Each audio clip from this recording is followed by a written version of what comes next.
it, ni, sang, si, go, rok, sit, hat, it, ni, sang, si, go, rok, sit, hat, it, ni, sang, si, go, rok, sit, hat, it, ni, sang, si, go, rok, sit, hat, it, ni, sang, si, go, rok, sit, hat, it, ni, sang, si, go, rok, sit, hat, it, ni, sang, si, go, rok, sit, hat.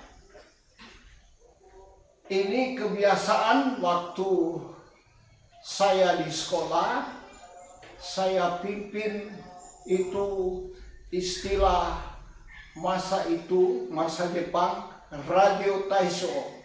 Senam menurut gaya Jepang pada masa Jepang. Mek awon bailas rohakon sasada ho Yesus dong aku totong. Kecilku ini senang hatiku bersatu dengan Yesus kawanku tetap. Wah, itu lagu sekolah minggu. Sudah berapa tahun? Kurang lebih 73 tahun lalu. Dan saya tidak pernah pergi lagi di sana. Tapi syukurlah lagu Tapanuli dan lagu sekolah minggu saya masih ingat. Saudara-saudara, katuaek mabiar au aha biar nu bulung ni jelok, bulung ni jelok beharupana, bulung ni jelok margelok gelok, margelok gelok somon aha, margelok gelok somon ulok, somon ulok. Somon ulok seperti ular. Wah, siapa tahu ada anak-anak nanti di Sidikalang boleh belajar juga lagu ini.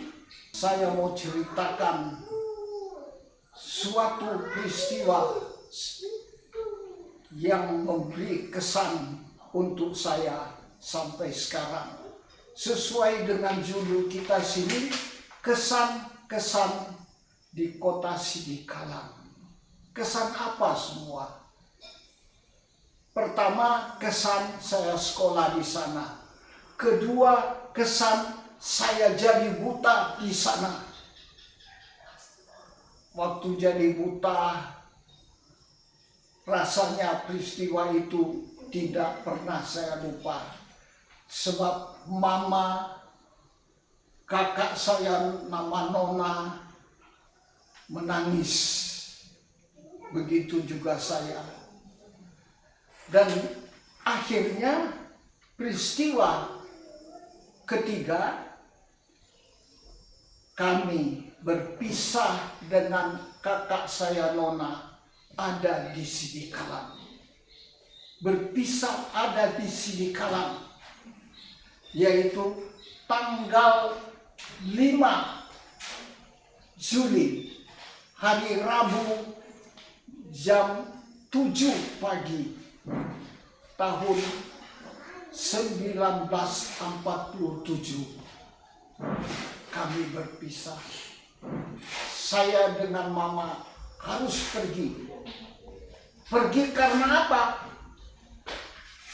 Karena waktu Indonesia baru merdeka, ada utusan sekutu Belanda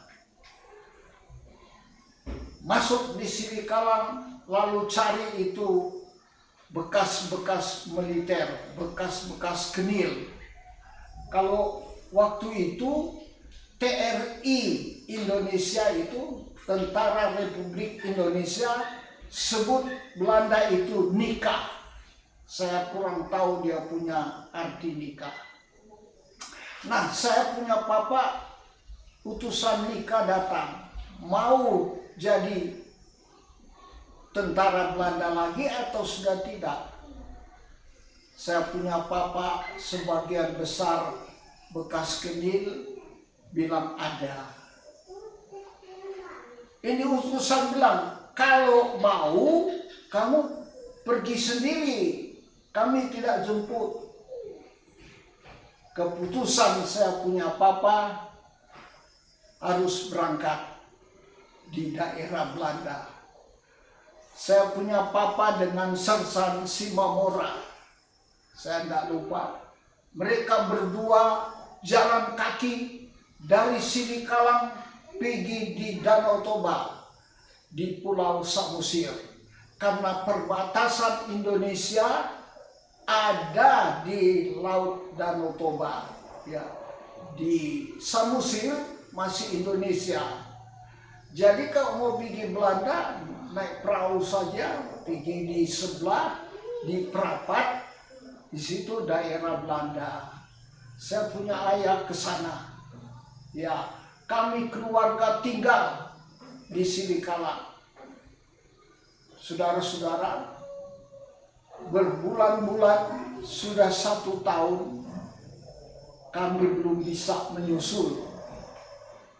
Dan papa tidak bisa masuk lagi di Sidikalang. Sebab apa? Sidikalang kami punya rumah waktu itu, selalu TRI datang jaga. Jangan-jangan kata utusan Belanda datang. Nah, kami punya rumah itu rumah kecil, ya, tersendiri, tetangga-tetangga kurang lebih 50 meter. Nah, ini tentara Belanda tidak bisa masuk ke Sidikalang. Tentara Indonesia yang disebut TRI pun tidak bisa ada hubungan dengan Belanda.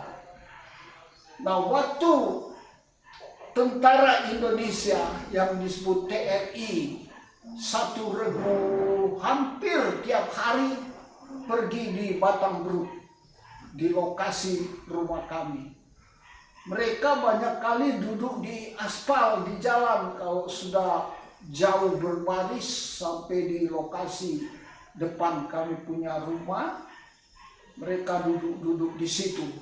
Kami punya rumah dengan jalan itu, jalan raya kurang lebih 40 meter.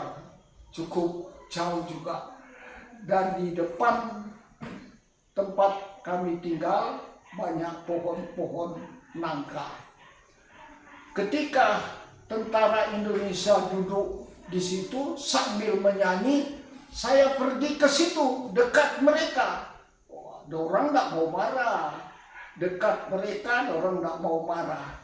Malah pernah mereka utus saya bawa surat. Tapi ada teman yang antar. Maksudnya bawa surat, kalau saya yang pegang itu surat, misalnya tertangkap, yang tangkapnya tidak sangka bahwa saya suruhan. Dorang tidak sangka. Sebab buta toh, masih anak-anak, masih 9 tahun waktu itu. Nah, waktu TRI 1 regu duduk di aspal, dorang menyanyi. Nyanyian yang dorang nyanyikan saya tidak lupa juga. Lagunya begini. Pemuda baru Indonesia aman, pemuda pasukan penyerang, musuh-musuh semua tak bisa bertahan, pemuda sudah bertahan. Marilah kita serulah seru, itu tanda kemerdekaan pemuda baru. Indonesia aman, pemuda pasukan pertahanan. pemuda pasukan pertahanan. Satu tahun ayah saya tinggalkan kami, tentara jaga terus. Saya punya mama takut tinggal di rumah sendiri. Cuma 3 orang, nona termasuk anak gadis sudah 15 tahun. Saya sudah hampir 10 tahun. Pindah tempat. Kami pindah di Kampung Dalam. Kampung Dalam ini dari jalan raya masuk, termasuk jalan sedang. Tinggal di rumahnya Siwak Wirantana. Siwak Wirantana ini lakinya dulu mati di penjara di Tarutu karena bekas keril juga. Lalu Siwak Wirantana punya kerja, bikin pecel, bikin kue ubi. Tiap hari pasar, hari Rabu bawa di pasar. Nah, Kampung Dalam dengan pasar ini kurang lebih 8 atau 900 meter. Kami pindah dengan anak-anak di sana. Wirantana ada 3 anak laki-laki. Pertama Poniman, lebih muda dari saya. Kedua Bandot, sebaya dengan saya.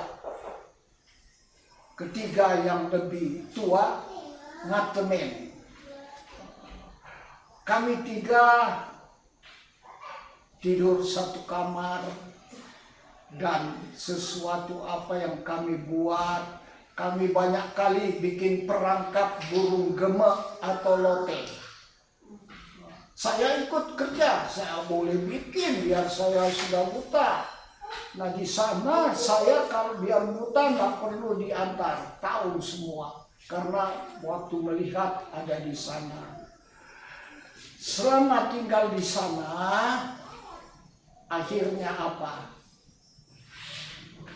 Akhirnya seorang pemuda TRI yang selalu ke Batangbrook mengawal kami, rupanya jatuh cinta dengan saya punya kakak nona.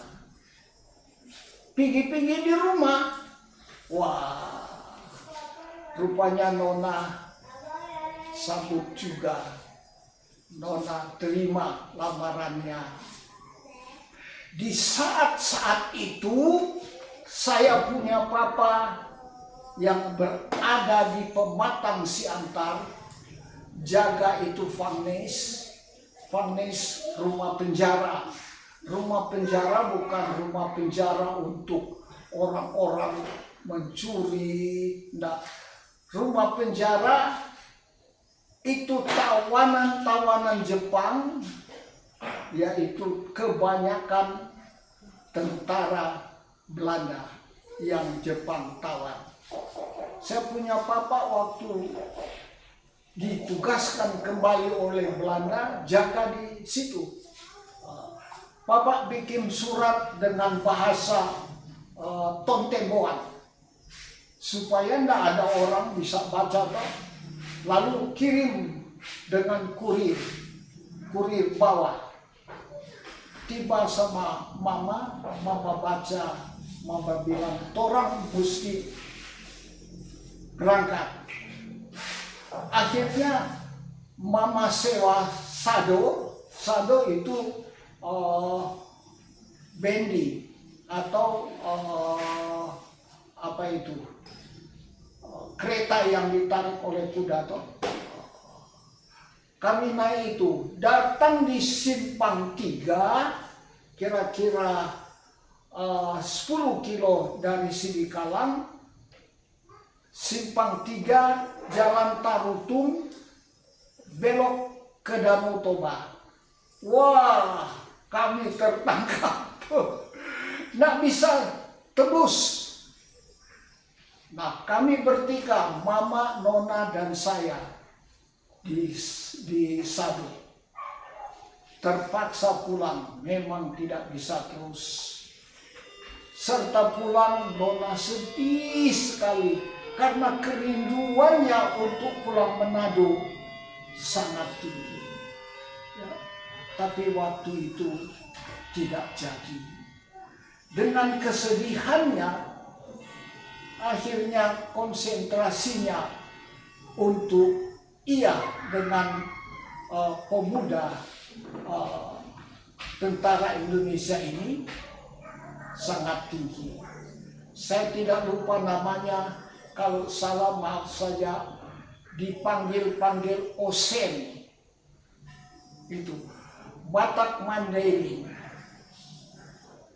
Saudara-saudara, waktu Mama katakan kita harus keluar di Sidikalang dengan jalan lain, bukan ikut Danau Toba lagi. Ya, Mama cari orang-orang Batak untuk jadi pengantar jalan. Bukan ikut lagi jalan Tarutung, tapi ikut jalan Tiga Lingga. Tiga Lingga ini bisa 30 kilo jauhnya dari Sidikalang. Kebanyakan lewat hutan, banyak di kiri kanan jalan, banyak kayu-kayu. Nah, jalan itu kebanyakan kuda beban. Sudah ada juga kereta kerbau yang disebut pedati. Sudah ada juga. Tapi jalannya cukup rusak. Kami ikut di situ menurut petunjuk pengantar. Nah, tepat 3 hari sebelum tanggal 5 Juli, hari Rabu, yaitu hari Minggu, saya punya Mama sudah ajak sama kakak Nona. Kita harus pergi, kita harus keluar. Tapi si Nona tinggal diam. Dia tidak yakin lagi bahwa kami boleh tembus. Itu satu. Kedua, bahasanya hatinya sudah terikat dengan pemuda nama Osen. Serta dia punya jam 7 pagi kami harus keluar hari Rabu tanggal 5 Juli ya, tahun 1947. Saya tidak lupa karena apa? Saya punya hari jadi 20 Juli. Nah, waktu itu sudah tunggu berapa hari, umur 10 tahun. Waktu Mama ajak Nona tinggal diam. Serta saatnya kami harus keluar, Mama dengan keras berkata, Nona, kalau Nona tidak mau ikut, mulai saat ini Nona bukan Mama punya anak. Ketika Nona dengar kalimat itu, Nona menangis kuat rupa anak kecil. Nona bilang apa? Jangan begitu, Mak. Jangan berkata seperti itu. Nona tetap Nona, Mama punya anak. Apapun, kapanpun. Setelah Mama dengar kalimat begitu, Mama juga menangis kuat. Saudara, kami bertiga berhadapan wajah sambil meneteskan air mata. Sedangkan saat itu saja Siwa Wirantama sudah perintahkan anak-anaknya bawa itu bakul kue ubi. Nah, sudah diatur, saya satu yang pikul itu bandot dibuka, Saya di belakang pakai bambu, lalu bakul besarnya gantung di antara. Sudah waktunya berjalan. Mama terus bilang, John, kau ikut saya dengan Mandot, bawa ini bakul. Karena siwak sudah di pasar sekarang. Mau tidak mau, saya duluan keluar dari kampung dalam Jawa, kampung Jawa. Mama dengan Nona masih menangis. Saya kurang tahu apa yang diceritakan lagi setelah kami pergi. Saudara-saudara, begitulah bagian cerita ini. Sangat sedih, sangat sedih. Sampai sekarang ketika saya mengingat Nona, memang saya menangis. Sebab sudah 73 tahun berpisah, tidak ada berita. Wah, luar biasa cerita ini.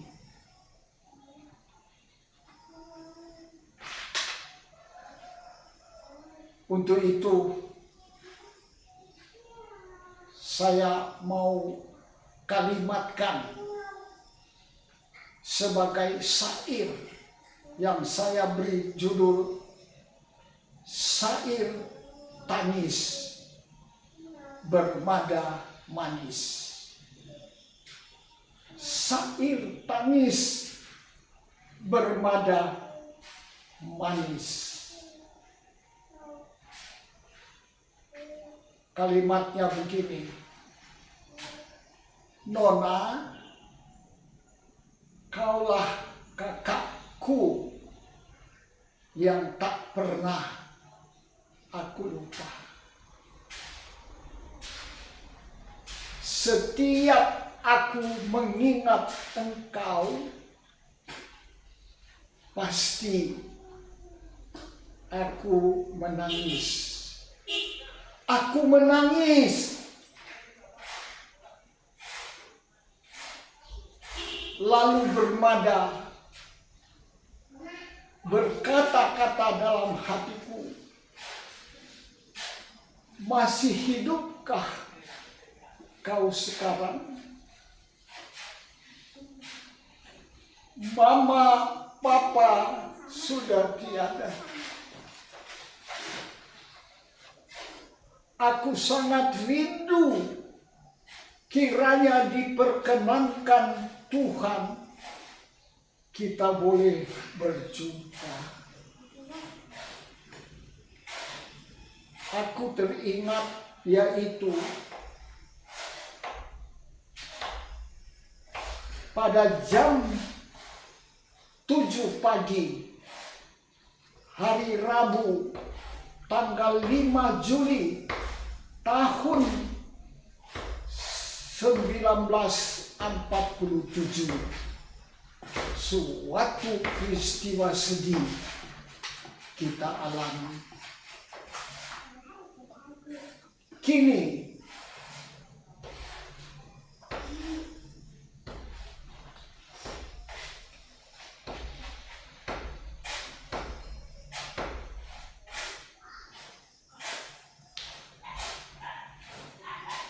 kita berpisah.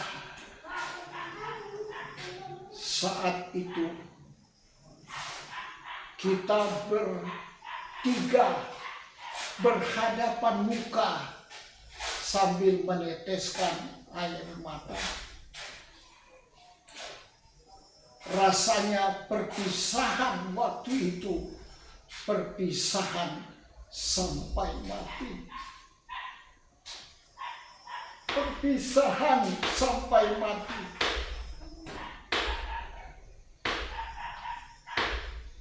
Kita berpisah antara kau dengan kami, yaitu mama serta aku John adikmu yang kau layani karena aku buta. Sudah lama kita berpisah, sampai sekarang tidak ada berita. Tidak ada berita. Apa yang mau dikata, sejarah sudah nyata. Seperti Nona sendiri berkata, Mama, jangan marah, Mak. Sudah nasibku anak mama papa jadi begini. Ya, sudah nasib si Nona jadi begini.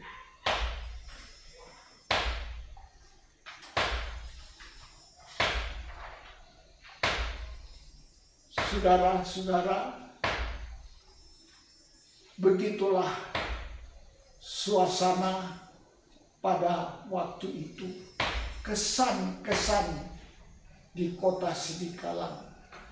Saya ulangi, kesan pertama saya sekolah di sana, kesan kedua saya jadi buta di sana, kesan ketiga berpisah dengan Nona. Sampai sekarang tidak ada berita.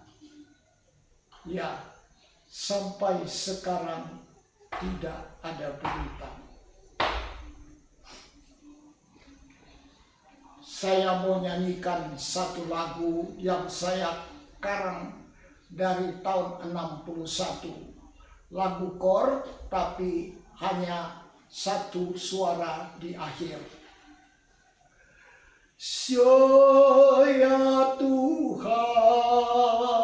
Ya Tuhan Maha Murah, ku serahkan, ku datang dan berserah,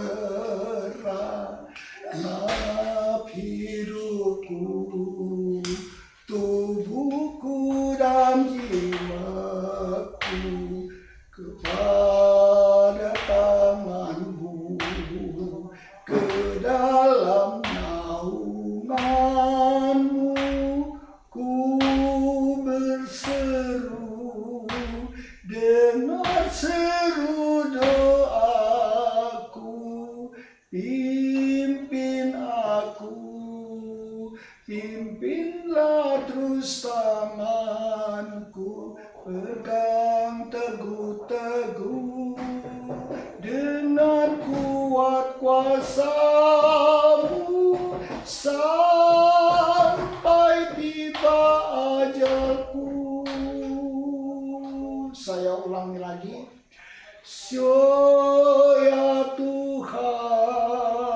Ya Tuhan Maha Murah, ku serahkan, ku datang dan berserah, genap hidupku, tubuhku dan jiwaku ke dalam tangan-Mu, ke dalam naungan-Mu ku berseru, dengar seru doaku,